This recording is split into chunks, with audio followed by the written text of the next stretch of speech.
Hi friends, welcome to Surya's kitchen. இன்றைக்கி இந்த வீடியோவில் வீட்டில் மீதமான 2 பரோட்டா இருந்தால் போதும், நம்மளே வீட்டில் சூப்பராக ரெடி பண்ணலாம். இதுக்காக நம்ம கடையில் அதிகமாக காசு கொடுத்து செலவு பண்ண வேண்டியதில்லை.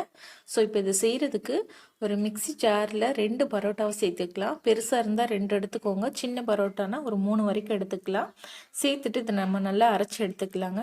பல்ஸ் மோடில் விட்டு விட்டு இந்த மாதிரி அரைச்சி எடுத்துக்கோங்க.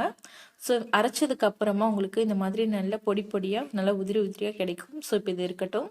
ஸ்டவ்வில் ஒரு பேன் சூடு பண்ணிக்கலாம். அதில் ஒரு 2 டீஸ்பூன் அளவுக்கு எண்ணெய் சேர்த்துக்கோங்க. எண்ணெய் சூடானது கொஞ்சமாக சோம்பு சேர்த்துக்கோங்க. சோம்பு நல்லா பொரிஞ்சதில் 2 மீடியம் சைஸ் பெரிய வெங்காயத்தை நல்ல பொடியாக கட் பண்ணி சேர்த்துக்கோங்க. சேர்த்துட்டு வெங்காயத்தை லேசாக வதக்கி எடுத்துக்கலாம். ரொம்ப ஓவராக வதங்க தேவையில்லை, லேசாக வதக்கி எடுத்தால் போதும். ஸோ வெங்காயம் லேசாக வதங்கினதும் இது கூட ஒரே ஒரு தக்காளி பழத்தை உள்ளே இருக்க விதையை எடுத்துட்டு அந்த தோலை மட்டும் நல்லா பொடியாக கட் பண்ணி சேர்த்துக்கோங்க. கூடவே கொஞ்சமாக கருவேப்பிலை இலை சேர்த்துட்டு மறுபடியும் இது எல்லாத்தையும் சேர்த்து லேசாக வதக்கி எடுத்துக்கலாம். தக்காளியுமே உங்களுக்கு ரொம்ப மசிஞ்சு வர வரைக்கும் வதக்க தேவையில்லை, லேசாக வதக்கி எடுத்தால் போதும். ஸோ வதங்கினது இது கூட கொஞ்சமாக உப்பு, 1 டீஸ்பூன் மிளகாத்தூள், 1/2 டீஸ்பூன் கரம் மசாலா தூள் சேர்த்துருக்கீங்க. சேர்த்துட்டு இது நல்லா வதக்கிக்கலாம். இது கூட நீங்கள் விருப்பப்பட்டால் மிளகுத்தூள் கூட சேர்த்துக்கலாம். இப்போ இது நல்லா நம்ம வதக்கி எடுத்துக்கலாம்.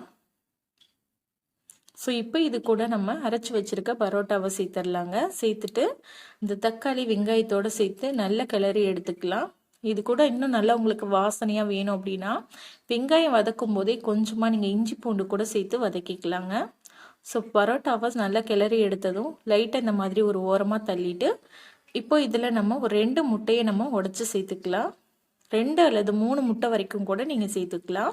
இப்போ முட்டையை சேர்த்துட்டு முட்டையை மட்டும் நம்ம நல்லா ஃபஸ்ட்டு வதக்கிட்டு அதுக்கப்புறம் எல்லாத்தையும் சேர்த்து நல்லா வதக்கி எடுத்துக்கலாம்.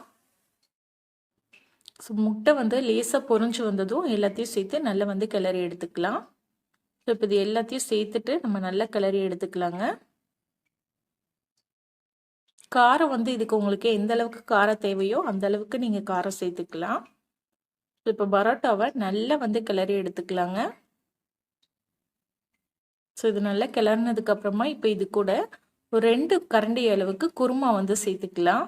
இந்த குருமா ரெசிபி நான் ஏற்கனவே சேனலில் வீடியோ அப்லோட் பண்ணியிருக்கோம். ஸோ அது வேணும்னா உங்களுக்கு டிஸ்கிரிப்ஷனில் கொடுக்குறேன், செக் பண்ணி பார்த்துக்கோங்க. 2 சின்ன குழிக்கரண்டியில் 2 அல்லது 3 குழிக்கரண்டி அளவுக்கு நீங்கள் குருமா சேர்த்துக்கலாம். குருமா ஓவராகவும் சேர்த்துடக்கூடாது, இந்த அளவுக்கு சேர்த்துனீங்கன்னா சரியாக இருக்கும்.